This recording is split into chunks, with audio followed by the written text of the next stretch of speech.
又算唔值得香港人投資呢？咁你又想唔想知呢個地方啱唔啱你住呢？直達 Canary Wharf、Liverpool Street、Bond Street，15分鐘就去到倫敦市中心，極速咁樣返工，連 Heathrow 機場都係1個鐘就可以到到啦。今日帶大家走入一個有故事、有歷史又充滿現代氣息嘅地方 ——Royal Arsenal Riverside。地點方面 ，Royal Arsenal Riverside 係倫敦東南面嘅 Woolwich 區，一個地方又唔係鬆溫，點解啲人會覺得值錢呢？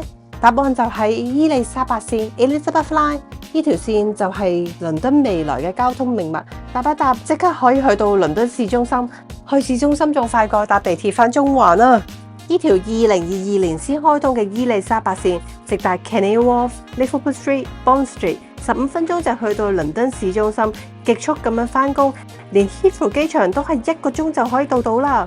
除咗 Elizabeth Line， 啱啱隔離就係 Woolwich Arsenal 嘅火車站，連接咗全新嘅 Crossrail 線。你可以話呢度嘅交通係倫敦未來嘅命脈，帶動咗成個區域嘅發展。如果你對呢個樓盤有興趣，就一定要3月15號嚟中環置地廣場展先會揾我哋啦。